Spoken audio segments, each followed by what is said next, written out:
पे आज हम कुछ क्वेश्चंस करेंगे जो प्रीवियस ईयर्स में हमें पूछे गए क्वेश्चंस। हम देखेंगे कि हमने कितना हमें आता है और कितना हमने अभी तक सीखा है और कितना हम क्वेश्चंस को करने में हम समर्थ हुए हैं। तो आप मैसेज में ABCD जो आपको सही लगता है आप इसका आंसर दे सकते हो। जैसे अगर आपको लगता है कि क्वेश्चन नंबर 1 का B सही है तो 1 दे के B लिखिएगा ताकि कंफ्यूज ना हो कि कौन से क्वेश्चन का आंसर आप बोलना चाह रहे हो। ऐसे अगर 2 का अगर आपको लगता है कि 2 का B सही है तो 2-B करेंगे। तो पहला क्वेश्चन सबको स्क्रीन दिखाई दे रही है मेरे ख्याल से। क्वेश्चन है Which of the following is not characteristic of research? आप बताएं कि इनमें से कौन से शोध के या रिसर्च के गुणधर्म नहीं है, कैरेक्टरिस्टिक नहीं है। ये सारे NTA के पेपर से लिया गया है, NTA के पेपर के क्वेश्चन है सारे जो पूछे गए हैं पास्ट ईयर्स में। एक भी क्वेश्चन उसको बाहर का नहीं है। तो आप मान लो कि अगर आपके सामने ये क्वेश्चन आ जाए, रिपीट हो जाए, तो आप क्या दोगे आंसर? बताओ। पहले का आंसर क्या होगा? Research is a systematic, research is not a process, research is a problem oriented, research is not passive. तो आपसे पूछा गया है इनमें से कौन सा कैरेक्टरिस्टिक नहीं है। बिल्कुल सही, option B is correct answer. बहुत अच्छे, बहुत अच्छे कि आप लोगों ने कितना अच्छे से आंसर दे दिया, वेरी गुड। खाली बी मत लिखिएगा, 1B लिखिए ताकि समझ आ जाए कि क्वेश्चन नंबर 1 का आंसर दे रहे हैं। Which of the following statement is correct? Question number 2 के लिए discoveries are researchers lead to discovery, invention and research are related, none of the above. Question number 2 के बताइए कौन सा आंसर होगा। क्वेश्चन नंबर 2 के आंसर रिसर्च के लिए कौन से आपका स्टेटमेंट सही है? Discoveries are researchers. जितने सारे रिसर्च होती है ना वो सारा डिस्कवरी नहीं होती है। Researchers lead to discovery, researcher discovery की तरफ जाते हैं, लेकिन हर डिस्कवरी हर जो भी हम शोध करेंगे वो कभी वैलिड होगा कभी नहीं होगा। तो ऑप्शन इसमें बी सही होगा। आप लोग सही कर ले। इसी जगह से मैं इतने जो बारीक से जो हम जो क्लास लेते हैं हर एग्जाम्पल की इतनी ज़्यादा अच्छे से जो हम डिस्कस करते हैं इसीलिए करते हैं। आप देखो, आप लोग कोई C बता रहे हो, कोई D बता रहे हो, लेकिन invention and researches are related. Invention, खोज और रिसर्च जो है आर रिलेटेड है, ठीक है, खोज और, लेकिन मोस्ट अप्रोप्रिएट क्या हो जाएगा? Researcher leads to discovery. बहुत सारे खोज इन्वेंशन ऐसे भी हुए हैं जिसके लिए कोई रिसर्च किया नहीं गया था, अपने आप हो गया था। जैसे जब एक्सरे का जब आपका जो खोज हुई थी तो एक्सरे के लिए किसी ने रिसर्च किया ही नहीं था, वो अपने आप ही हो गया था। न्यूटन जब बैठे थे, जब उन्होंने देखा कि ऊपर से नीचे गिरते हुए एप्पल को, उन्होंने इसके लिए कुछ तैयारी नहीं किया था हम शोध करेंगे। तो ऐसे बहुत सारे इन्वेंशन ऐसी होती है जो रिसर्च के बिना भी हो गई होती है। देख रहे हैं आप कितने बारीक बारीक अंतर होती है ना। तो ऑप्शन 2 का, क्वेश्चन 2 का क्या होगा? बी हो जाएगा। क्लियर हो गया सबको ना? ऑप्शन 2 का बी किसी ने आंसर नहीं दिया, जबकि आंसर क्या है आपका? Researchers lead to discovery. और ये क्वेश्चन रिपीट भी हुई है, कुछ दिन पहले फिर से पूछा गया था।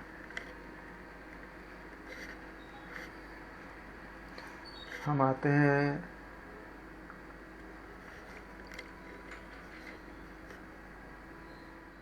अगले क्वेश्चन में। इसमें हम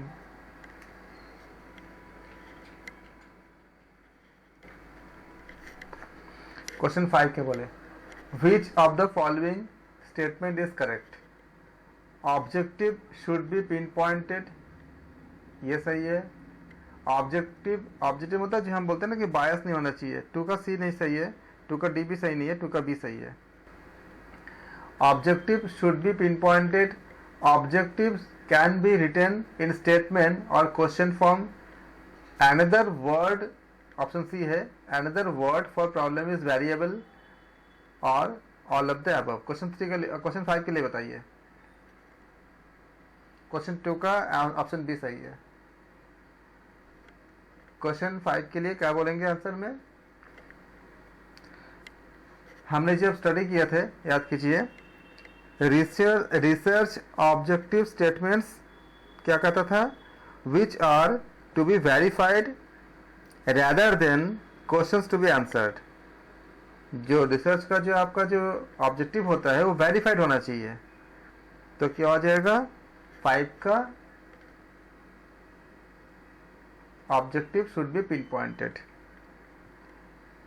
विच आर टू बी वेरीफाइड। इसलिए हम कहते हैं कि a research variable is a quantity और quality that varies, an independent variable जो कि मैनिपुलेटेड होती है after the dependent variable that is studied. जैसे हमने कहा था कि किसी को अनिद्रा है तो अनिद्रा के लिए अगर हम उनका भ्रामरी प्राणायाम कराते हैं तो अनिद्रा को हम बदल नहीं सकते, हम भ्रामरी प्राणायाम को कम या ज़्यादा कर सकते हैं। तो जो मैनिपुलेशन कर सकते हैं उसमें क्या किसमें करते हैं हम? जो इंडिपेंडेंट वेरिएबल है, इसके बारे में भी बात किए थे हमने। ऑप्शन ए सही होगा। फिर 6 के लिए देखते हैं, the important prerequisites of a researcher in sciences, social sciences and humanities are. जो ज़रूरी चीज़ हो, जो आवश्यक चीज़ें होंगी शोध करने के लिए। क्वेश्चन 6 के लिए आंसर दीजिए। The important prerequisite of researcher in science, social sciences and humanities are. क्या क्या होना चाहिए? ऑप्शन ए क्या है? Laboratory skill, records, supervisor, topic. Option B क्या है? सुपरवाइजर, टॉपिक, क्रिटिकल एनालिसिस या पेशेंट्स। ऑप्शन सी भी आपके सामने है, archives, supervisor, topic, flexible in thinking. और डी में क्या ऑप्शन है? Topic, supervisor, good temperament and preconceived notation. थोड़ा सोचिए, ऐसे ही क्वेश्चन मिलते हैं एग्जाम में। क्या हो सकता है? क्या क्या पूछा गया? देखिए इसमें क्या बोला है इसमें, for the sciences, social sciences and humanities, इनके लिए क्या होना चाहिए? लैबोरेटरी स्किल कब चाहिए होता है? लैबोरेटरी स्किल खाली उस समय चाहिए होता है जब कोई एक्सपेरिमेंटल शोध हम करते हैं। एक्सपेरिमेंट करने के लिए, जैसे केमिस्ट्री की लैब होती है, फिजिक्स की लैब होती है, सब चीज़ें होती है। और मैं थोड़ा सा हिंट देता हूँ आपको, खाली केवल उस समय खाली आपका लैबोरेटरी लैब का जो है। हाँ बताइए। डी सर, आंसर डी होगा। Answer D, okay. आप इसमें चैट में लिखिए ग्रुप पे, तो आंसर बी। बहुत अच्छे से आपने पढ़ाई किया, very good, excellent. Answer B सही है। आप क्यों सही है? आप थोड़ा सा एक्सप्लेन कीजिए, आपको क्या लगता है क्यों सही है आंसर बी?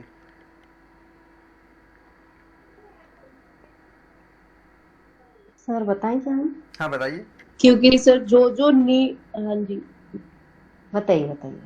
नहीं मैम, आप बता दो, क्योंकि मैंने रेगुलर क्लास भी नहीं करी हुई, लेकिन मुझे मेरा ऐसा भी नहीं है लगा वैसे। हाँ जी, मैंने कोशिश करो। मैम तो वैसे सुपर मोस्ट इम्पोर्टेंट, हाँ जी सर, मैं बताती हूँ अपने नॉलेज से पहले।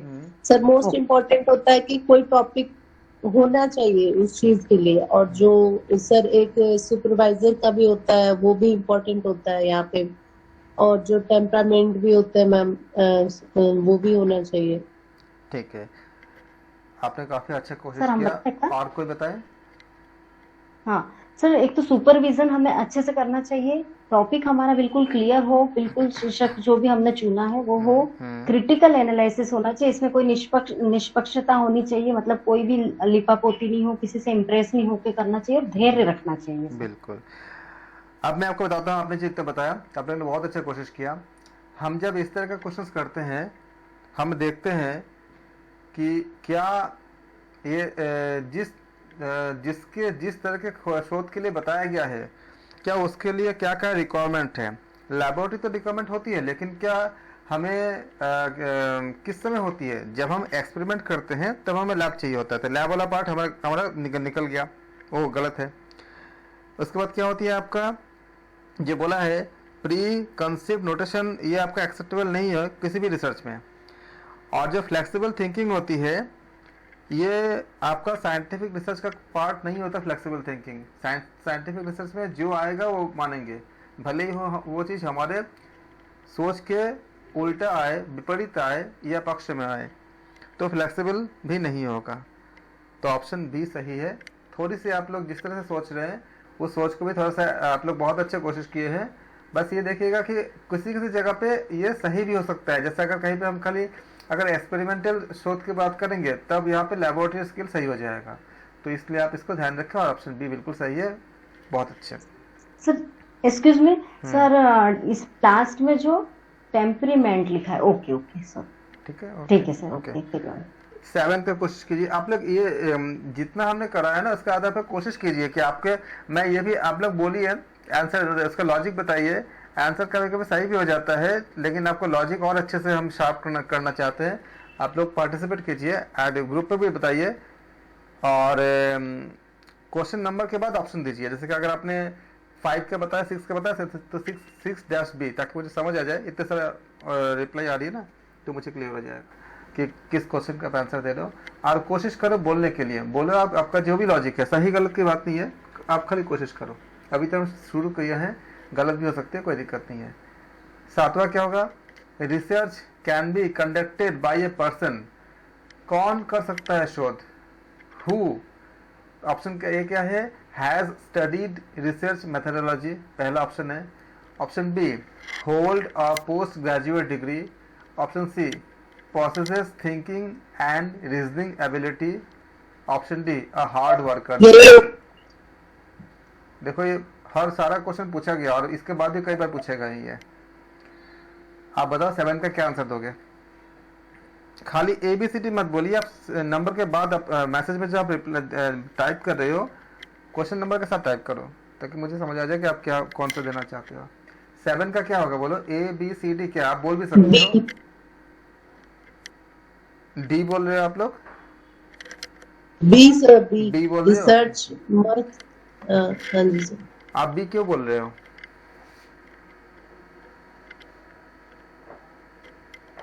कारण क्या है।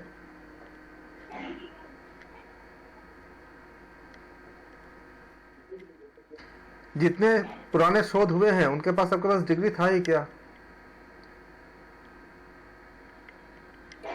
और जितने सर ये सब जितने जो लोग, विषय के हाँ जी, पेपर हैं, ये पेपर फर्स्ट जो चल रहा है रिसर्च एप्टीट्यूड, वो हमारे ही सब्जेक्ट के का पेपर फर्स्ट है, पेपर पहला है, या दूसरे सब्जेक्ट का। पेपर 1 सबके लिए कॉमन होता है। जी, लेकिन जैसे अभी मेरे पास एग्जाम हो चुका है योगा वालों का, तो उसका उसी के क्वेश्चन है या दूसरे सब्जेक्ट के क्वेश्चन। किसी भी सब्जेक्ट से आप दे रहे हो, चाहे उनसे फर्स्ट पेपर वाले से कोई मतलब नहीं कि आप योगा से दे रहे हो या किसी और से दे रहे हो, उसका पेपर सेम होती है। ये अलग पेपर होती है, पहले आपका फर्स्ट पेपर हो जाती है, या आप उसमें ऑप्शन होता है कि फर्स्ट पेपर के 50 क्वेश्चन होंगे, उसको पहले दो या बाद में दो। उससे कोई मतलब नहीं है कि आपका सेकंड पेपर कॉमर्स से है, योग से है, या आपका फिजिक्स से है, मैथ्स से, उससे कोई मतलब नहीं है। आप लोगों को तो पेपर स्ट्रक्चर शायद बताए भी थे सर ने कि किस तरह से फर्स्ट पेपर सेकंड पेपर कैसे होती है। सेकंड पेपर से कोई मतलब नहीं है फर्स्ट पेपर का। जी सर। अच्छा, थैंक यू सर। हाँ, थैंक यू। 7 का आंसर बताइए क्या होगा। 7 का आपने सी बताया आप लोगों ने। 7 का possesses thinking and reasoning abilities मैंने किया है। ओके, कि जो भी रिसर्च कर रहा है उसको थिंकिंग तो होनी चाहिए, किसी भी सब्जेक्ट को, किसी भी टॉपिक पे ऊपर उसकी अपनी सोच होनी चाहिए, and he should have the ability of reasoning that whatever the result is. हाँ, आपने जो सोचा है बहुत अच्छे से आपने कोशिश किया आपने, लेकिन एक बात याद रखिएगा कि जब हम एग्जाम में जब हमारे पास ऑप्शन होता है तो हमें क्या करना होता है, मोस्ट अप्रोप्रिएट ऑप्शन को चूज करनी होती है। ये आपका कभी कभी ऐसा होता है कि पार्शियल या वो दूसरे ऑप्शन भी सही होते हैं, ऐसा नहीं होता कि दूसरे ऑप्शन एकदम गलत हो जाए, ऐसा नहीं होता। जैसे ऑप्शन बी जो लोग बता रहे हैं, आज के डेट में अगर कोई रिसर्च करने जाएगा तो बिना पोस्ट ग्रेजुएट किए तो उसका एंट्री नहीं होगा, लेकिन उस तरह से पार्शियली वो भी सही लगता है। लेकिन अगर हम ओवरऑल देखेंगे इनमें से कि जब हम इसके पहले जो रिसर्च वगैरह हुई है, जितने शोध हुई है, ऐसे बहुत सारे शोध भी ऐसे भी हो सकती है कि जिसमें इनके बिना भी कुछ लोग सोच के नया कुछ बनाए हैं। इसके लिए अगर इस समय अपने मॉडर्न वर्ल्ड के अगर देखोगे, जैसे आपका कई ऐसे डेवलपमेंट हुई है जिसमें लोगों के पास, जैसे आपका बिल गेट्स के पास तो आपका ग्रेजुएशन भी शायद उन्होंने छोड़ दिया था बीच में, लेकिन इतने बड़े आपका एम्पायर उन्होंने एस्टैब्लिश कर लिए थे। वो भी तो एक शोध ही था, एक तरह के खोज ही तो था कि हम कैसे इसको डेवलप करें। तो ऐसे बहुत सारी चीज़ होती है कि ये आपका इस तरह के कंडीशन के बिना भी कुछ एक्सेप्शन हुई है। तो आप बताओ मोस्ट अप्रोप्रिएट क्या होना चाहिए ABCD में? C मोस्ट अप्रोप्रिएट नहीं है, A मोस्ट अप्रोप्रिएट है। Has studied research methodology sorry research methodology का प्रॉपर उनके पास उन्होंने अध्ययन किया। अगर बिल गेट्स ने भी कंपनी को स्टैब्लिश किए तो उन्होंने इस बात को ज़रूर सोचे होंगे कि किस मेथड से हम अपने समस्याओं को हम हल करें या किस मेथड से हम आगे बढ़ें। तो मेथोडोलॉजी सबसे बड़ी मतलब आपका चीज़ होती है इन 4 ऑप्शन में से। क्लियर है सबको? Yes sir. तो पार्शियली ना दूसरे ऑप्शन भी सही होते हैं, लेकिन यही आपको आप लोगों से मतलब डेवलप करनी है कि मोस्ट अप्रोप्रिएट क्या हो सकता है। आप खुद सोचो। अब अगर किसी के पास मेथोडोलॉजी पता नहीं है कि कैसे काम करे और 4 बाकी सब चीजें हैं, क्या वो कर लेगा रिसर्च? हमें हिस्टोरिकल रिसर्च के लिए एक तरह की हमें एक तरह से आगे बढ़ना होगा, हमारा डेटा का कलेक्शन एक तरह का होगा। अगर मुझे साइंटिफिक रिसर्च करनी होगी तो साइंटिफिक के लिए हमें जैसे अगर हमें एक्सपेरिमेंटल करनी होगी तो हमें कुछ और तरह से हमें डेटा का इकट्ठा करने होंगे। अगर हमको एक्सप्लोरेटरी रिसर्च करने होंगे तो उसके लिए हमें अलग तरह से हमें डेटा का कलेक्शन करने होंगे। अगर हम मेथड को ही ठीक से नहीं समझेंगे तो हमारे पास सब कुछ होते हुए भी हम नहीं कर पाएंगे ना। थिंकिंग है, रीजनिंग एबिलिटी है, PG डिग्री है, हार्ड वर्कर भी है तब, लेकिन हमें तो मेथोडोलॉजी सबसे पहला इंपॉर्टेंट है ना। इसलिए मोस्ट अप्रोप्रिएट आंसर, ठीक है, ऑप्शन A सही है छात्रों के लिए। काफ़ी अच्छे कोशिश की, आप लोग कोशिश करते रहें, धीरे धीरे स्लोली हम बहुत अच्छे कर लेंगे। अब हम आते हैं क्वेश्चन नंबर, आ जाओ। बीच का पार्ट हमने जो नहीं पढ़ा है उसको छोड़ दे रहे हैं, जो हमने किया है खाली उसी को ले रहे हैं। क्वेश्चन नंबर 9 पे आ जाओ। कोशिश कीजिए, सब कोई कोशिश कीजिए। हम सही बोलने के लिए, अगर हम सही बोलते तो हम पढ़ते क्यों बताइए? गलत बोले कोई बात नहीं, सीखने के लिए आए हैं ना, आप बस सीखिए, कोशिश कीजिए। Which of the following options are the main task of the research in modern society? आप देखो क्वेश्चंस को देखते हुए ये भी सोचो कि हम जो इतना एलेबोरेट करके जो पढ़ते हैं, कभी कभी लगता है कि हम इतने ज़्यादा हम समय लगा रहे हैं। क्यों पढ़ते हैं? देखो कितने अंदर से क्वेश्चन पूछे गए हैं और अभी तो और भी ज़्यादा डेप्थ से क्वेश्चन पूछे जाते हैं। इसलिए हम हर टॉपिक को, थोड़ा समय लग रही है हमें पता है, ये काफ़ी टाइम टेकिंग आपका यूनिट है, बहुत समय लगती है इसको अच्छे से करने के लिए। खाली ऊपर से कर लेंगे तब तो फट से जल्दी खत्म हो जाएगा, लेकिन इतनी गहराई से क्वेश्चन को कैसे करेंगे? क्वेश्चन को सॉल्व कीजिए और देखिए कि हम जब स्टडी करते हैं तो इतने गहराई से हम क्यों करते हैं, इतने सारे एग्जाम्पल हम क्यों क्रिएट करते हैं। कोशिश कीजिए क्वेश्चन 9 की। Which of the following options are the main task of the research in modern society? तो ऑप्शन यहाँ देखिए किस तरह से क्वेश्चन पूछा गया है। खाली एक से ज्यादा भी ऑप्शन सही हो सकता है। इसके लिए क्या किया गया? पहला क्या बोला गया है? To keep pace with the advancement in knowledge, पहला।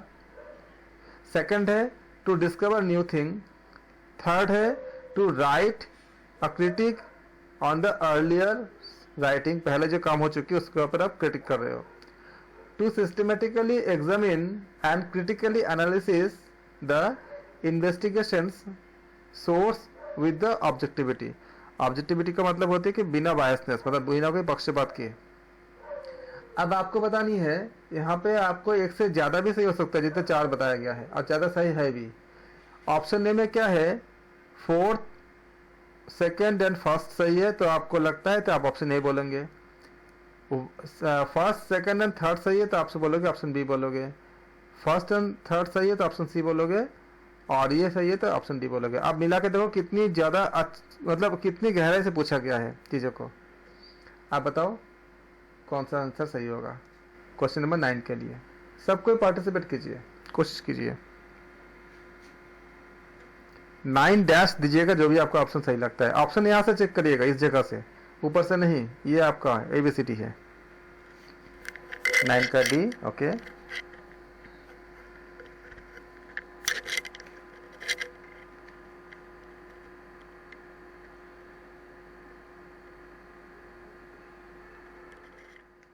नाइन का ए, ओके। आपल्या किसी ने, रंजना जी ने बोले 9 का ए, उमेश जी बोल रहे हैं 9 का डी, ओके।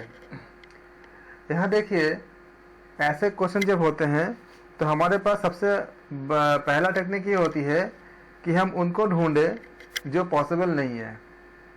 तो हमारे लिए ऑप्शन चूज करना थोड़ा सा आसान हो जाती है। इसको कहते हैं हम लोग रॉन्ग आंसर एलिमिनेशन मेथड। ये मेथड आपको बहुत काम करेगा, बहुत काम करता है ये। बहुत इजीली आंसर की तरफ आप पहुंच जाते हो। आप इसमें बताओ मुझे कौन सा पॉसिबल नहीं है। Which of the following options are main task. ये देखिए मेन टास्क बोला है, ये नहीं बोला कि हो ही नहीं सकता। Main task, which of the following options are main task of the research in modern society. मुख्य टास्क क्या होता है? नया चीज का डेवलप करना होता है। हाँ, एक तो ये नहीं, होता इसमें है। से क्या नहीं हो सकता है, इसका होता है कि इनमें से क्या नहीं हो सकता है, तब आपका लिए आसान, ज्यादा आसान हो जाएगा। जो 1 2 3 4 दिया गया ना, इसमें से बताइए कि मुख्य टास्क कौन सा नहीं है, एकदम ही नहीं है जो मुख्य टास्क है। सी। हरी एग्जैक्टली। सर सी को लिस्ट। तो जहां जहां पे सी है, जहां जहां पे थर्ड ऑप्शन है, उसको आप काट कर दो, क्योंकि to write a critic on the earlier writings, ये हमारा मुख्य काम नहीं है। ये हम करते हैं लेकिन मुख्य काम नहीं है, मेन टास्क नहीं है। हम कभी भी रिसर्च इसलिए नहीं करते हैं कि इसके पहले जो काम किए है उसका हम कमियां खाली निकाले, इसलिए नहीं करते हैं। तो फिर क्या हो जाएगा, जहां जहां पे थर्ड है वो ऑप्शन हम निकाल देंगे। थर्ड कहां पर है? यहाँ पे थर्ड है, इधर थर्ड है, इधर थर्ड है, बचा क्या? ऑप्शन ए बच गया। Option A. आसान हो गया निकालना आंसर। इसे Yes, कहते हैं रॉन्ग आंसर एलिमिनेशन मेथड। आप देखो कितनी इजी हो गई। पहले कितना मतलब लग रहा था कि हम कैसे कैसे, इसलिए हम 9AC नहीं है, नहीं 9 का ए ही है। सी इसलिए नहीं बोलेंगे कि सी के साथ थर्ड है। देखो थर्ड तो ये हमारा मेन नहीं है। मेन जो बोला गया है to write a critic on the earlier writings, ये हमारा रिसर्च का मुख्य काम नहीं होता है। तो जहां जिसके साथ थर्ड स्टेटमेंट जहां जहां पर है उसको हम क्या करेंगे, उसको हम रिमूव कर देंगे। तो खाली ऑप्शन ए के साथ थर्ड नहीं है, बाकी मिला लो, आप देख लो। ऑप्शन पहला स्टेटमेंट क्या दिया है, to keep pace with the advancement in knowledge. ये तो रिसर्च का मुख्य आपका काम है ही। हम लोग हमने बहुत से पढ़े हैं कि आपका डेस्क्रिप्टिव रिसर्च वगैरह क्या करती है, हमको ज्ञान देती है। तो सेकंड स्टेटमेंट क्या बोलता है, टू डिस्कवर न्यू थिंग्स, ये भी सही है। और आपका फोर्थ क्या बोलता है, to systematically examine and critically analysis the investigation source with the objectivity, बिल्कुल सही है कि हम सिस्टमेटिकली क्या करते हैं, एग्जामिन करते हैं, उसका एनालिसिस करते हैं, इन्वेस्टिगेशन करते हैं। और हमने बोला कि इसमें बायसनेस नहीं होना चाहिए, यानी ऑब्जेक्टिविटी होना चाहिए। तो ये बाकी रॉन्ग को निकालने के बाद बाकी जो बचा है उससे कंपेयर कर लीजिए, देखिए मैच करता है कि नहीं। सबको समझ में आ गया? किसी को डाउट हो तो बता दें। कैसे हम आंसर तक पहुंचे ये क्लियर हुआ। आंसर तक पहुंचना तो उसको वो बड़ी बात नहीं कि आंसर क्या है। मुझे खाली इस बात को आपको समझाना है कि हम आंसर तक कैसे पहुंचे, ताकि आप खुद भी पहुंच सके। जो गलत पार्ट है उसको पहले ढूंढिए, और वो गलत जो रॉन्ग। हाँ जी, हाँ जी सर प्लीज क्वेश्चन को आप हिंदी में भी बोल दीजिए, क्योंकि हम हिंदी मीडियम स्टूडेंट्स हैं, तो हम अंदाज से ही कर रहे हैं सारी चीजें। तो बाकी है ना, which of the following option, नीचे जो ऑप्शन दिए गए हैं, are the main task of the research in modern society. ये जितने भी आपका स्टेटमेंट दिए गए हैं, इनमें से मुख्य काम क्या है जिससे हम शोध से करते हैं, जिससे हम रिसर्च से करते हैं आज के मॉडर्न सोसाइटी में। To keep pace with the advancement in knowledge, ये तो आपको क्लियर हो गया, नॉलेज के हमें जानने के लिए, मतलब और ज़्यादा विस्तार करने के लिए। टू डिस्कवर न्यू थिंग, नए चीज़ों को खोजने के लिए। To write a critic on the earlier writings, इसके पहले जितने काम किए गए थे उनकी आलोचना करने के लिए, उनका क्रिटिक करने के लिए। ऑप्शन सी, ये क्या मुख्य उद्देश्य है? आप जब रिसर्च करने जाते हो आपके मन में क्या होता है? क्या आप ये सोचते हो कि इसके पहले जो लोग काम किए तो उसके हम कमियां निकालेंगे? नहीं, आप जानते हो कि नए कुछ ढूंढने के लिए। हाँ, ढूंढते ढूंढते उसको एक पार्ट हो सकता है, लेकिन ये मुख्य उद्देश्य नहीं होता है। To systematically examine and critically analysis the investigation source and objectivity, एक क्रमबद्ध तरीके से हम इसको एग्जामिन करते हैं और क्रिटिकली इसको हम एनालिसिस करते हैं और उसके बाद हम खोजते हैं सोर्स से जिसमें बिना बायस के, मतलब बिना पक्षपात के, इसको हम शोध का उद्देश्य होती है। तो हम लोग पढ़े ही है कि शोध में हम यही करते हैं। तो मुझे लगता है कि आप लोगों को क्लियर हो गया। अगर कोई हो जिसको क्लियर नहीं हुआ हो तो आप बताएं। जानकी धर्मा जी, आपको क्लियर हो गया? आपने क्या लिखा है? 9A नहीं, 9AC नहीं है। नहीं समझा आपने क्या बोले? आपने AC नहीं है बोलना चाहते? A है, C नहीं है। ओके, होप कि आप लोगों को मैं एक्सप्लेन कर पाया। कोई डाउट हो तो आप पूछे जरूर से। हम करते हैं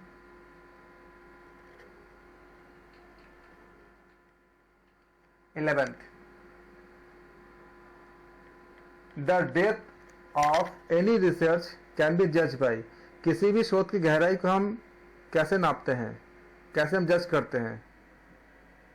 टाइटल ऑफ द रिसर्च पहला ऑप्शन है, objectives of the research second option है, total expenditure of the research, जितने भी आपका खर्च है रिसर्च को उससे नापते हैं, ड्यूरेशन ऑफ द रिसर्च, कितना समय लग रहा है उससे नापते हैं। किसी शोध के जब भी हम कोई शोध के गहराई को हम नापते हैं तो हम किससे उसका किस फैक्टर से हम जज करते हैं? पहला ऑप्शन है जो शीर्षक होती है, title of the research, second option है objectives of the research, third option है टोटल एक्सपेंडिचर, कितना खर्च होंगे उसके हम नापते हैं, और फोर्थ ऑप्शन है, ऑप्शन डी है, ड्यूरेशन ऑफ द रिसर्च। 11 का क्या आंसर देंगे? 11 का आंसर दे रहे हैं शुभ्रा पटेल जी, बी बोल रहे हैं। शुभ्रा जी, आप बी क्यों बोल सर रहे हैं? हमें तो पूरे चारों सही लग रहे सर।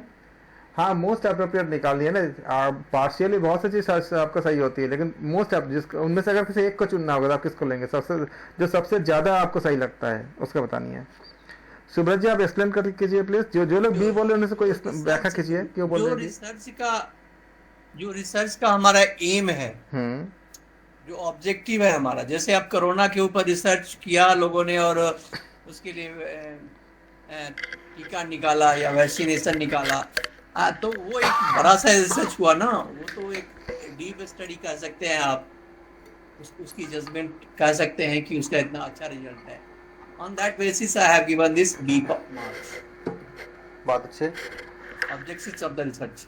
ठीक है, और कोई जिन्होंने बी बोले, बाकी लोगों ने वही लोग बोले? आप बताइए, जिन लोग तुक्का मत मारिए, आप बताइए। अगर तुक्का भी मारिए वो भी बोल दीजिए ताकि मैं आपको अच्छे से और कर पाऊँ। आप बोलो क्यों? सर हमने ए बोला है। ठीक है, ये क्यों बोला आपने? ए बोला है, ये इसलिए बोला है कि सर हम उस टाइटल पे ध्यान दे ज्यादा, इस कारण कि क्या है हमारे रिसर्च का जो है मेन टॉपिक वो स्पेशल है ना सर। ठीक है, बाकी और पर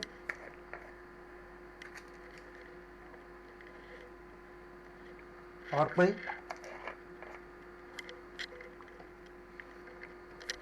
माइक्रो में बोले प्लीज, जो भी बोल रहे हैं। डॉली राज सिंह जी सी बोल रहे, क्यों बोल रहे सी आपने?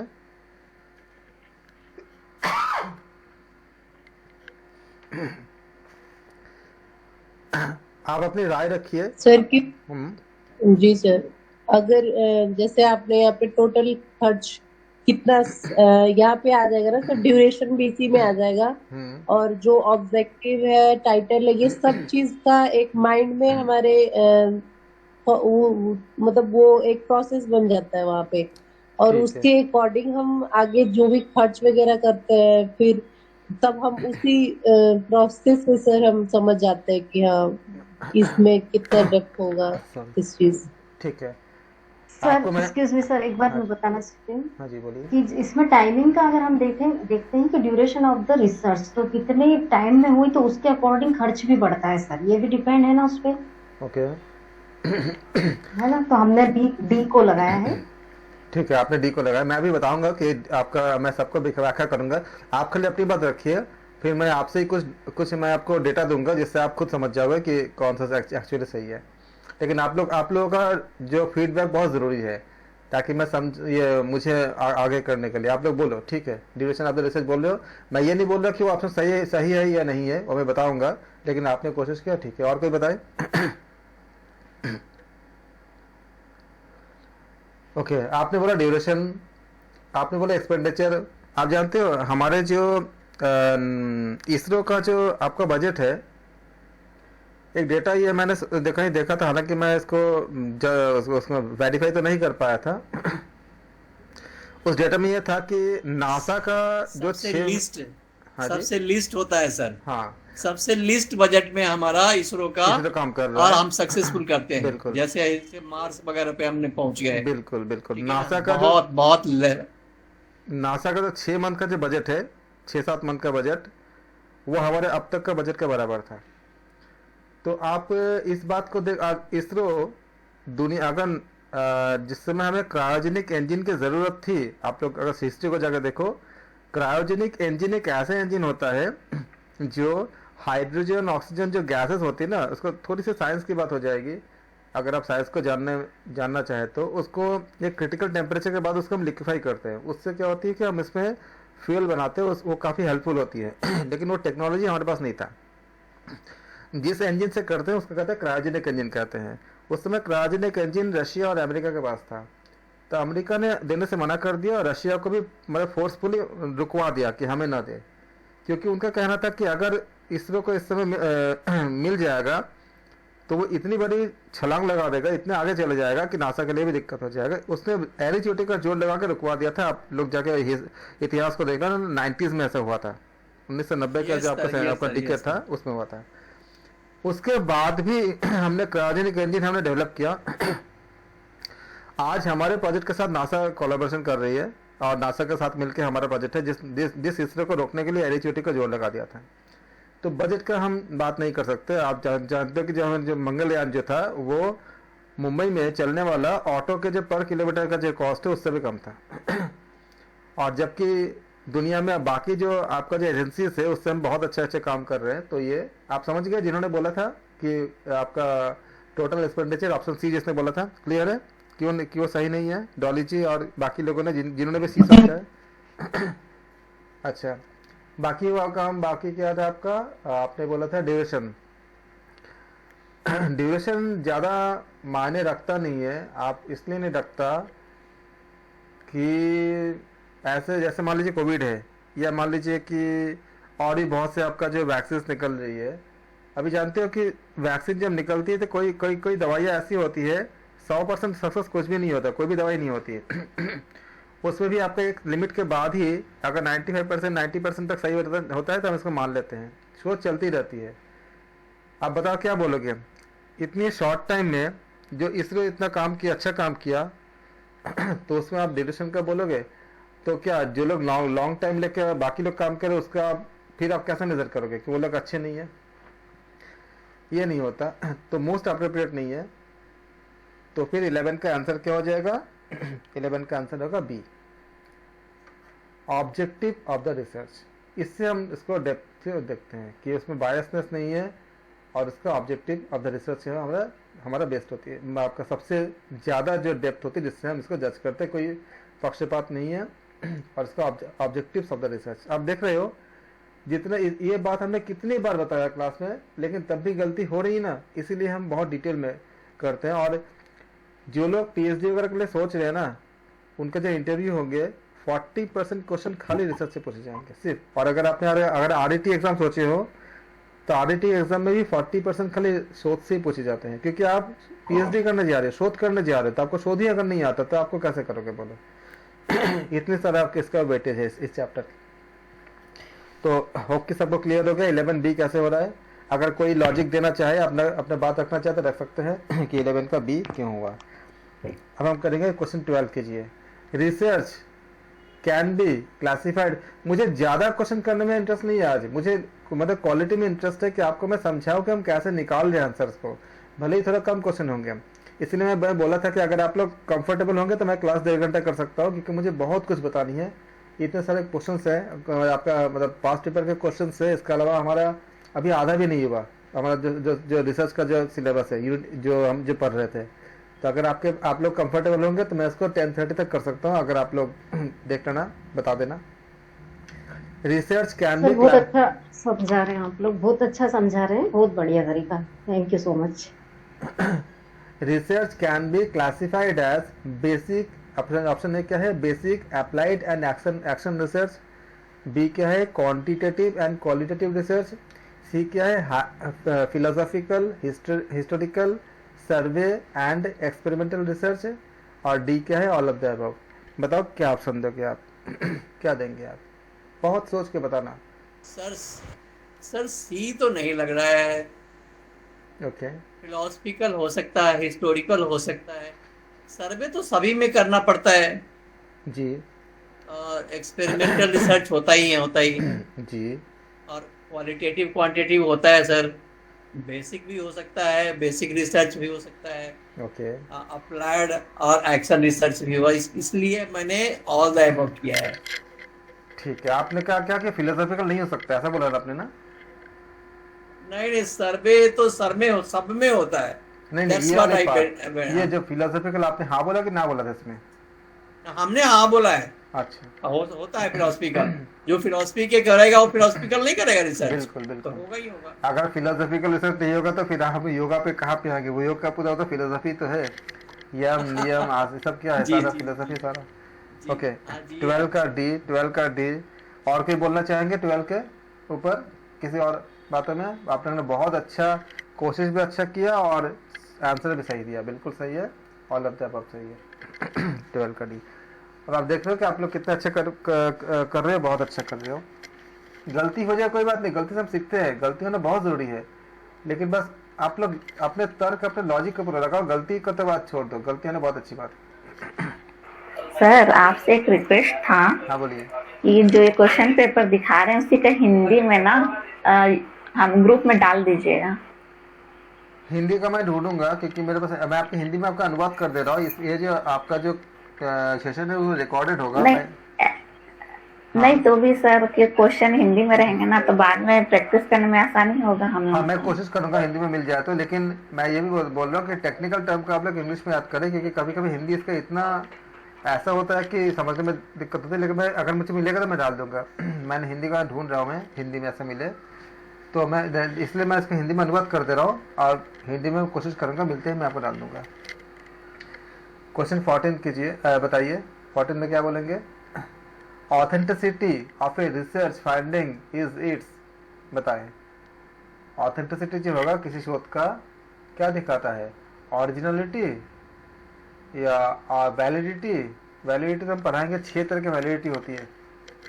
ऑथेंटिसिटी हिंदी में क्या बोलेंगे सर? ऑथेंटिसिटी को हिंदी में बोलेंगे एक विश्वास ऑथेंटिसिटी मतलब विश्वासप्रद कितना है वो, कितना मतलब विश्वस्त उसका- है वो रिसर्च, कितना आप बिलीव कर सकते हैं, उस पर विश्वास कर सकते हैं।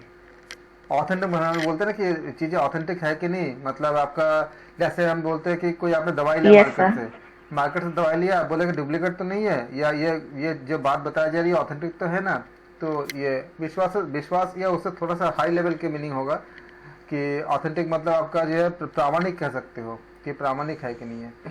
रिलायबल भी कह सकते हैं। हाँ रिलायबल, प्रामाणिक, ये सब आप कह सकते हो। तो कोई शोध आपका प्रामाणिक है कि नहीं है, मतलब रिलायबल है कि नहीं है, उसके लिए हम क्या करते हैं, उसके लिए आपका चुननी है क्या, ये किस पे डिपेंड करता है? ओरिजिनलिटी, वैलिडिटी, वैधता। वैधता 6 तरह की होती है, हम बात करेंगे वैधता, तो उसका क्वेश्चन आ जाती है। ऑब्जेक्टिविटी या ऑल ऑफ दिस। काफ़ी लोगों ने ऑप्शन डी आंसर दे रहे हैं, तो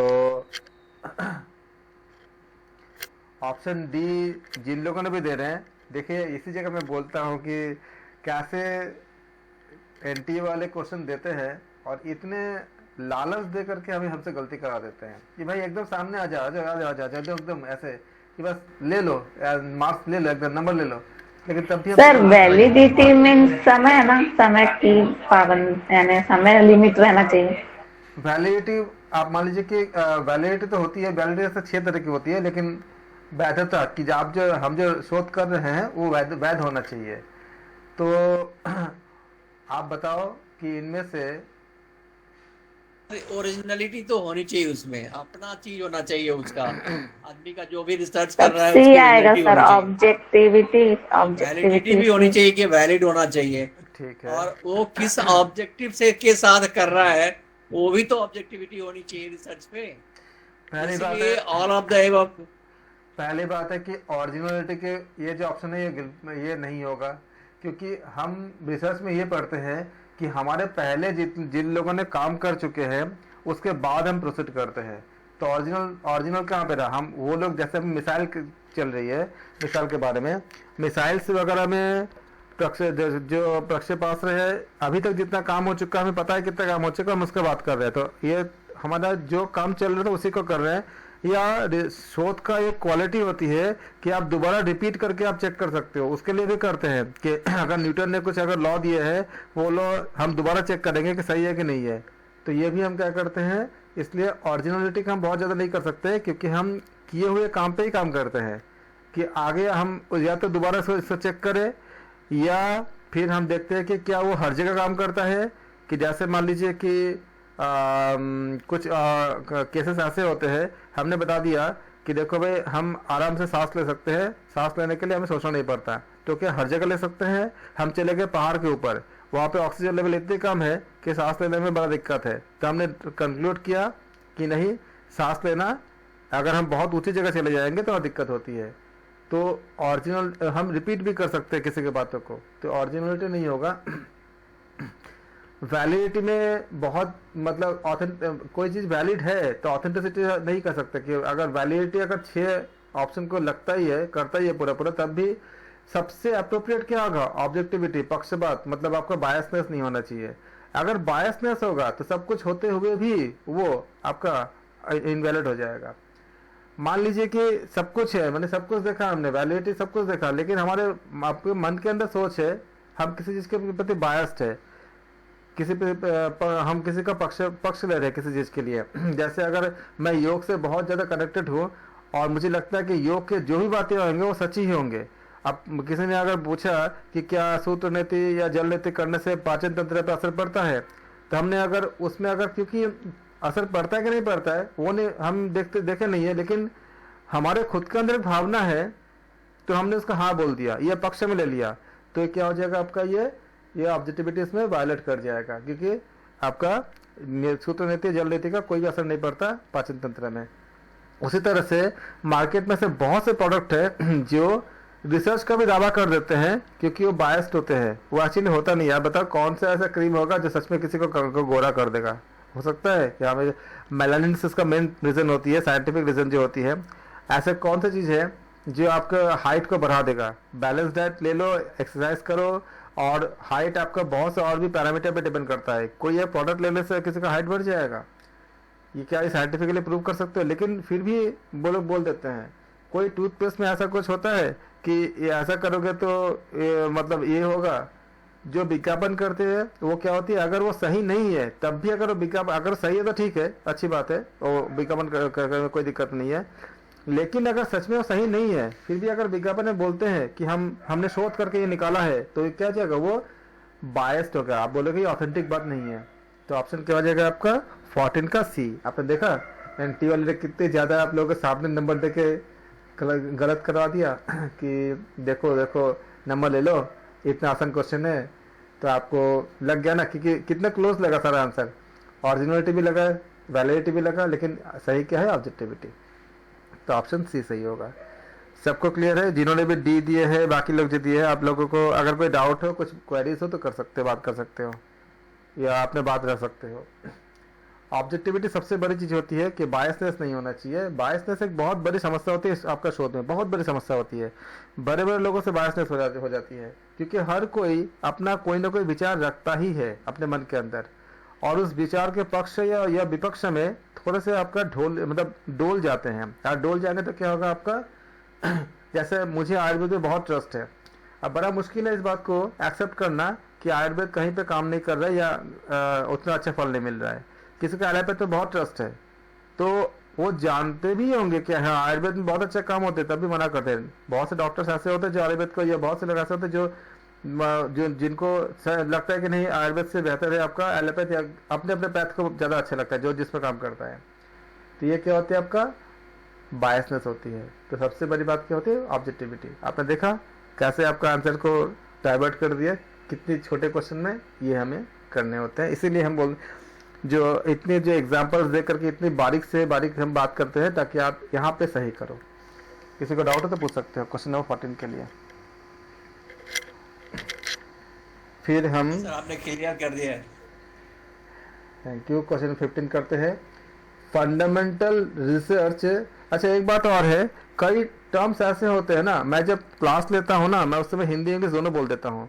आप लोग नोट कर लो, जो आपका टेक्निकल टर्म्स को हिंदी में, जैसे हम लोग साइंस से नहीं पढ़ते थे, न्यूटन्स फर्स्ट लॉ, न्यूटन का आपका लॉ ऑफ इनर्शिया, ऐसे हम लोग पढ़ते थे ना, बाकी हम हिंदी में पढ़ लेते थे। लेकिन टॉपिक जो है, हेडिंग जो है, उसको हम हिंदी में इंग्लिश में कर देते, या हिंदी में इंग्लिश दोनों में कर देते हैं। तो आप जैसे फंडामेंटल रिसर्च, ये आप नाम याद कर लो इसके हिंदी के साथ, बाकी आप हिंदी में कर लो, इससे आपको बहुत हेल्प करेगा। मैंने बहुत बार ये देखा है कि कई बार ऐसे शब्दों का इस्तेमाल करते हैं एग्जाम में जिसका अर्थ आपको उस समय पता नहीं होता, लेकिन अगर आप इंग्लिश वाला देख लोगे, दोनों का ऑप्शन होता है, आप हिंदी में भी, हिंदी को भी देख सकते हो, इंग्लिश को भी देख सकते हो। तो अगर आप टर्म को अगर याद रखोगे इंग्लिश के साथ, तो आपको उस समय तुरंत देख के आपको आइडिया लग जाएगा कि बोलना क्या चाह रहे हैं। बहुत हेल्प होता है इससे। Fundamental research reflects the ability to, fundamental research जो होती है वो किस चीज़ की योग्यता को प्रतिबिंबित करता है, रिफ्लेक्ट करता है। Synthesis new ideals, expounds new principles, evaluate the existing material concerning research the, ये चारों सही नहीं है, मैं तो ऐसे टिक लगा रहा हूँ, मैं बोल रहा हूँ कि ऑप्शन एबिसिटी है क्या है, इसमें से आपको एक सही को चुनने हैं। Study the existing literature regarding various topics, कोशिश करें। व्हाट इज एक्सपाउंड, एक्सपाउंड क्या है सर इसमें? कौन सा? बी में दिया है ना एक्सपाउंड न्यू प्रिंसिपल्स, तो एक्सपाउंड का मीनिंग क्या मतलब है? नोनो विस्तार से नई चीजों को, मतलब खोज, आपका खोज ढूंढ निकालना किसी चीज को, नए सिद्धांतों को। ये सर एक्सपैंड है या एक्सपाउंड है? जो वर्ड का इस्तेमाल यहाँ तक एक्सपाउंड ही किया गया था, इसका मतलब ये होता है कि एक्सपैंड मतलब विस्तार करना, और इसका मतलब होगा कि उसमें से मतलब नए चीजों का उत्पत्ति करना। विस्तार करना अलग बात होती है, विस्तार आप उसका करते हो जो ऑलरेडी मौजूद है, और नए चीज आप ढूंढ कर निकालते हो, तो वो एक्सपाउंड हो जाएगा वो। जैसे मान लीजिए कि हमारे सामने कोविड के लिए क्या खाने के हमें कुछ पता ही नहीं है, तो हम इसको क्या करते हैं, ढूंढ के एक नई चीज को डेवलप करते हैं। तो आप बताओ 15 का कौन सा आंसर दोगे?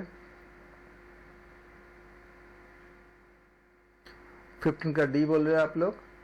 जिन्होंने 15 का डी बोला है, आप 16 भी पहुंच गए, वेरी गुड। किसने? रंजना सोंगारा जी, आप 16 सॉरी 15 है। अच्छा उससे 15 समझिए। कोई बात नहीं। आप बताइए, जो लोग 15 का बी बोल रहे हैं ना, वो बताइए कि क्यों है। बी डी जिसका भी जो भी बोल रहे हैं आंसर, आप एक एक करके बताइए क्यों है। क्यों का आंसर जानना बहुत जरूरी होता है। न्यूटन ने पूछा था, सबने देखा था कि एप्पल नीचे गिरते हुए, केवल न्यूटन ने पूछा कि क्यों, और इतने बड़े खोज कर दिए। आप लोग क्यों हुए, जाओ आप बताओ कि आप क्यों बोल रहे हो।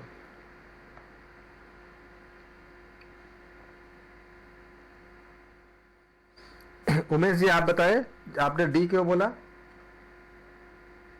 डी बराबर सर कि जो एग्जिस्टिंग फंडामेंटल रिसर्च का मतलब कि जो ओरिजिनल है थिंग्स, उसके ऊपर फंडामेंटल चीज को ऊपर हम रिसर्च कर रहे हैं, तो जो एग्जिस्टिंग लिटरेचर है उसको हम स्टडी करेंगे रिगार्डिंग द वेरियस टॉपिक्स, उससे रिलेटेड वेरियस टॉपिक्स है, उस पर हम क्या कहते हैं, एनालाइज करेंगे या उस पर स्टडी करेंगे, फोकस करेंगे। तो आप मुझे बताएं कि अगर कोई ऐसे कोविड हो गया, तो कोविड में जो अगर उनके, हमें पास कोई सिद्धांत है ही नहीं है, कोई प्रिंसिपल ही नहीं है, हमें पता ही नहीं कि कोविड या मंकी पॉक्स जो भी आ रहा है, हमें कुछ पता नहीं कहाँ से हो रही है, इसके लिए जो आपको डेवलप करेंगे वो किस में करेंगे? उसके लिए जो अध्ययन कर रहे हैं, स्टडी कर रहे हैं, जो एग्जिस्टिंग है ही नहीं है, उसके लिए हम कौन सा करेंगे? अभी तो एग्जिस्टिंग नहीं है कोई लिटरेचर कुछ भी इसके बारे में, कोविड के बारे में या किसी ऐसे चीज़ों के बारे में, उसके शोध हम कहाँ करेंगे? उसके शोध भी तो हम बेसिक में ही करेंगे ना। सर ये फंडामेंटल है तो उसमें एग्जिस्टिंग चीज तो होगी नहीं। हाँ, फंडामेंटल शोध जो होती है, Fundamental इसका हमने है तो- कई सिनोनिम्स बताया था हमने। ये क्या करता है, आप देखो 15 का ये जो लोग बता रहे हो, थोड़ा सा माइक खोल कर अपने वो बताइए, अपना व्यूज बताइए, उससे बहुत फायदा होता है कि आप किस एंगल से सोच रहे हैं, इसको ये जानना बहुत जरूरी होता है। सर फंडामेंटल में जैसे हम नए आइडियाज बताते हैं, बी में तो ये हम जैसे आपने बताया उसको नए प्रिंसिपल्स की एक्सप्लेन भी कर रहे हैं, तो उसमें हम एक्सप्लेन नहीं करते हैं फंडामेंटल में, सिर्फ हम बना देते हैं प्रिंसिपल्स। हम अभी एक्सप्लेन नहीं कर रहे, हम एक्सपाउंड कर रहे हैं। एक्सपाउंड मतलब क्या हुआ, उसको ढूंढ, एक नई चीज को हम लोगों के सामने रखना। तो आप देखो इसमें क्या होगा, बेसिक, प्योर या फंडामेंटल रिसर्च, इनका क्या होती है, एक साइंटिफिक रिसर्च होती है जो एम करता है, जो साइंटिफिक थ्योरीज और जो एक्सपाउंड करता है नए प्रिंसिपल्स को, जिससे क्या होती है, हमारे सामने बेटर एक अच्छे अंडरस्टैंडिंग बनती है, और हम जो प्राकृतिक घटनाएं हो रही है उसके बारे में हम प्रेडिक्शन कर सकते हैं, मतलब हम भविष्यवाणी कर सकते हैं कि आगे जैसे कोविड हो रहा है तो आगे कोविड का क्या हाल हो सकता है, या मंकी पॉक्स कितने तेजी से फैल सकता है, या जैसे अभी मंकी पॉक्स के लिए वैक्सीन बनने का काम भी शुरू हो चुका है। तो ये सारे जो आपका अब वैक्सीन बन जाएगा, तो वो अगर रिलायबल नहीं होगा या साइंटिफिक थ्योरी को सपोर्ट नहीं करेगा, तो लोगों तक हम इसको दे नहीं सकते हैं। तो बेसिक, प्योर या फंडामेंटल रिसर्च जो होती है, इसमें एक साइंटिफिक रिसर्च होती है जो जिसका एम होता है जो अपडेट करना साइंटिफिक थ्योरीज, जो थ्योरी अभी है या नया थ्योरी अगर डेवलप करना हो, जो नए प्रिंसिपल्स को भी एक्सपाउंड करता है, जिससे कि हम बेहतर अंडरस्टैंड कर सकते हैं और आगे आने वाली चीज़ों को हम इसका भविष्यवाणी कर सकते हैं। तो 15 का क्या हो जाएगा, बी आंसर सही होगा।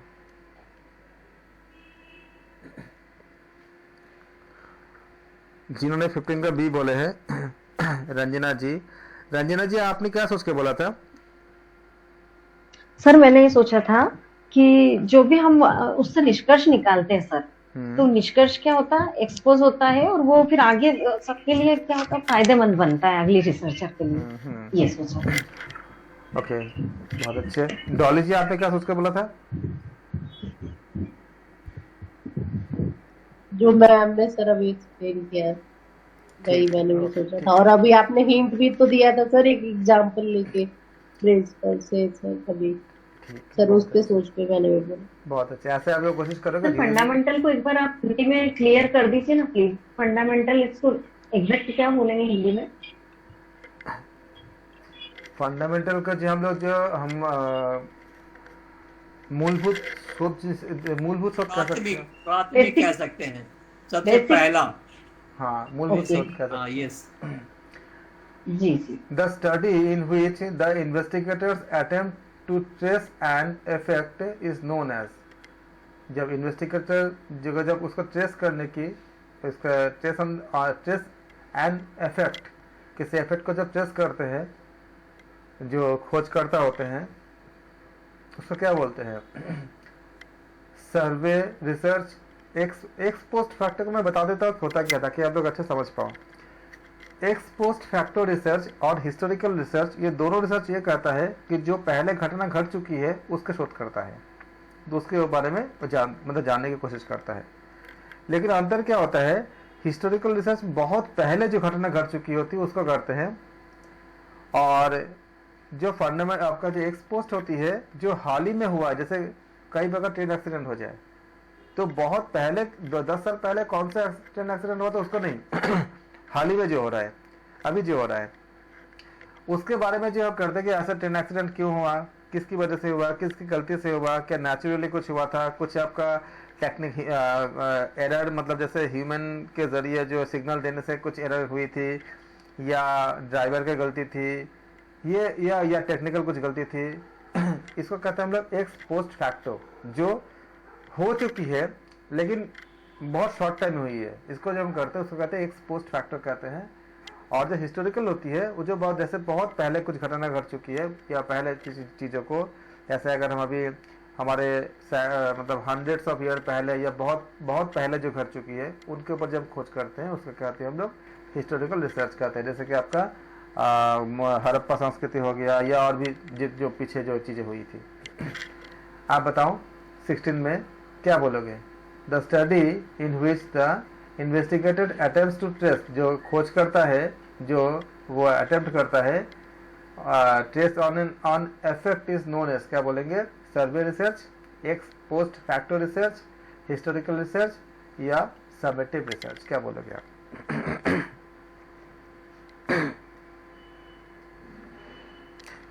सर ये क्वेश्चन में अभी investigator attempt to trace an effect, sir ये अभी जैसे- अभी जैसे चीज मान की बात लीजिए हो रही है कि या फिर कैसे? जैसे मान लीजिए कि कोई अगर कोई केस जाता है, कोई आपराधिक केस जाता है, तो जो आपका जांच करता होता है वो क्या करता है? वो सर तो ये अभी अपराध हो चुकी है, जांच करता जा रहा है, इन्वेस्टिगेटर जा रहा है, वो उस जगह को देख रहा है, उन लोगों जिन लोगों को सर बी, हाँ जी बी होगा आंसर सर फिर। जी। बाकी लोग क्या बोल रहे हैं? मतलब सेक्शन का बी। जैसे हाँ जी बिल्कुल सही है।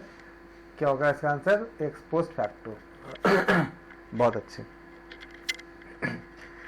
काफी अच्छे आप लोगों ने आंसर दिया, बहुत अच्छा अटेम्प्ट किया, कोशिश किया। 17 के लिए सर ये आपके बताने से ही समझ में आ रहा है कि हाँ ये आंसर कितना इजी हमारे लिए हो जा रहा है, जो आप समझा रहे हो ना उस चीज से समझ में आ रहा है। हाँ, एक एग्जांपल बहुत हेल्प करता है, लेकिन धीरे धीरे मैं मेरे कोशिश है कि मेरे बिना आप लोग बोल सको, क्योंकि एग्जाम में तो कोई रहेगा नहीं आपके साथ, लेकिन धीरे धीरे हो जाएगा। आप लोग काफ़ी अच्छे बोल रहे हो, काफ़ी अच्छे कोशिश कर रहे हो, मुझे बहुत अच्छा लग रहा है। आप इस जो रिकॉर्डेड आपको मिलेगा वीडियो को, तब भी आप इसको बार बार देखना। बहुत ये बड़ी बात नहीं है, एक साथ आप 50 क्वेश्चन सॉल्व कर लिए, बहुत ज़्यादा आप आउटपुट नहीं देता है। आप 10-15-20 ही करो, लेकिन उसका लॉजिक को समझ के करो। अगर उस लॉजिक को समझ जाओगे ना तो 100 क्वेश्चन खुद ब खुद कर लोगे। जैसे मैंने आज बताया कि रॉन्ग आंसर एलिमिनेशन मेथड, उसको आप जितना अप्लाई करोगे आप देखना बहुत फायदा करता है। द रिसर्च सर समेटिव इसका बता दीजिए प्लीज। इसका हम अभी चर्चा करेंगे Summative? समेटिव रिसर्च के बारे में, क्योंकि ऑप्शन ये सही नहीं था इसलिए मैंने चर्चा नहीं किया। हमारे जो अभी क्लास का टाइम ही खत्म हो गया, अगले क्लास में जो हम जो उसमें थ्योरी पढ़ेंगे उसमें ये आएगा, अभी तक आया नहीं है, ये बात करेंगे उसके ऊपर। जी ओ The research that applies the laws at the time of field study to draw more and more clear ideas about the problem.